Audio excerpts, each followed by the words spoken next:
સુરત શહેરમાં સાયબર ઠગાઈના કેસોમાં સતત વધારો થતો જાય છે, ત્યારે લાલગેટ પોલીસ સ્ટેશનની ટીમે એક એવી સાયબર છેતરપિંડીનો ભાંડો ફોડ્યો છે, જેમાં ગોવા નિવાસી અને બે મિત્રોએ મળીને 20થી વધુ ઠગાઈઓ માટે નકલી બેંક એકાઉન્ટનો ઉપયોગ કર્યો હોવાનું સામે આવ્યું છે। આરોપીઓએ કુલ 13 અલગ બેંકના એકાઉન્ટ ખોલાવ્યા અને 2,75,00,000 રૂપિયાનું ટ્રાન્ઝેક્શન માત્ર 45 દિવસમાં કર્યું હોવાનું સામે આવ્યું।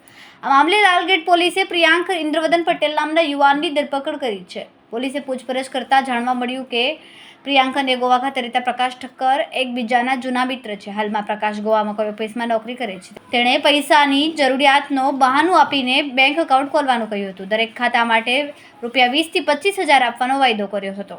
તપાસમાં જાણવા મળ્યું કે આરોપી પ્રિયાંકે અત્યાર સુધીમાં કુલ 13 અલગ બેંકના ખાતા ખોલાવ્યા છે અને તે દરેક ખાતાની પાસબુક, ડેબિટ કાર્ડ અને સંબંધિત સિમ કાર્ડ પણ ગોવા મોકલતો હતો, જેથી મોબાઈલ બેન્કિંગ ચલાવી શકાય। સદર એકાઉન્ટ્સમાંથી 45 દિવસમાં જ કુલ 116 ટ્રાન્ઝેક્શન થઈ ચૂકી છે, જેની કુલ રકમ 2,75,00,000 જેટલી થાય છે। લાલગેટ પોલીસ સ્ટેશનની અંદર એક સાયબર ક્રાઇમનો ગુનો દાખલ થયેલો હતો, તો આ ગુનો લાલગેટ પોલીસ સ્ટેશન દ્વારા ડિટેક્ટ કરવામાં આવેલો છે।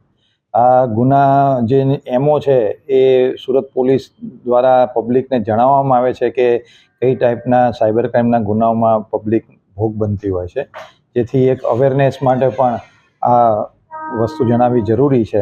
આ ગુનાની વિગત એવી છે કે જે અરજદાર છે તેના મોબાઈલ ઉપર એક કોલ આવે છે અને એવું કહે છે કે તમારા એના મિત્રનો હું મિત્ર છું અને અત્યારે હાલમાં હું એક હોસ્પિટલમાં છું અને મારે ઇમિડિયેટ પૈસાની જરૂર છે, પરંતુ મારી પાસે કોઈ ઓનલાઈન પેમેન્ટ કરવાનો ઓપ્શન નથી। હું આપના ખાતાની અંદર કે 42,000 રૂપિયા જમા કરાવું છું, તો આપ મને આ લિંક હું મોકલું, એની ઉપર તમે 42,000 ટ્રાન્સફર કરી આપો।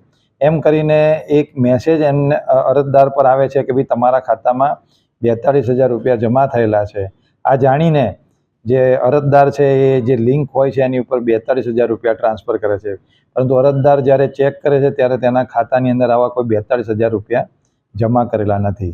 તો આ ટાઈપની એક એમઓ સાયબર ક્રાઇમમાં થઈ રહી છે। તો સુરતની જનતા એ બધાએ એલર્ટ થવાની જરૂર છે કે જ્યારે કોઈ તમારા ઓળખાણથી કોઈ કોલ કરીને કોઈ ઇમરજન્સીમાં પૈસાની માગણી કરે અને સામે કોઈ લિંક મોકલે તો એવા વસ્તુમાં તમે પૈસાનું ટ્રાન્ઝેક્શન કરશો નહીં, અને તમારા જે એકચ્યુઅલ મિત્ર છે તેની સાથે આ વસ્તુ વેરીફાઈ કરશો તો તમે સાયબર ક્રાઇમનો ભોગ બનતા અટકશો। હવે આ જે વ્યક્તિએ 42,000 રૂપિયા ટ્રાન્સફર કર્યા એની લાલગેટ પોલીસ દ્વારા તપાસ કરતા જે એકાઉન્ટ હતું તે તેલંગાણાનું એક્સિસ બેંકનું એકાઉન્ટ હતું અને એની જે ટ્રાન્ઝેક્શનની વિગત પોલીસે મેળવી તો ધ્યાનમાં આવેલું હતું કે સુરતની જ એક આદિનાથ બેંક છે એની અંદર એ 42,000 એક્સિસ બેંક તેલંગાણાથી અહીંયા એકાઉન્ટમાં ટ્રાન્સફર થયેલા હતા। તો લાલગેટ પોલીસ દ્વારા જે આદિનાથ બેંક જે છે એનો સંપર્ક કરીને એકાઉન્ટની વિગત કરતા ધ્યાને આવેલું હતું કે પ્રિયાંશ ઇન્દ્રવદન પટેલ જે રામપુરા લાલગેટનો જ રહેવાસી છે તેના નામે આ એકાઉન્ટ હતું, અને એને જ્યારે પૂછપરછ કરતા ધ્યાનમાં આવેલું હતું કે આ પ્રિયાંશ ઇન્દ્રવદન પટેલે આ રીતે બેંક એકાઉન્ટ ઓપન કરીને 25,000 રૂપિયાની અંદર તેનો એક મિત્ર છે પ્રકાશ ઠક્કર, જે મૂળ પાટણનો છે અને હાલ એ ગોવામાં રહે છે, એને 25,000 રૂપિયામાં એકાઉન્ટ એણે વેચેલું।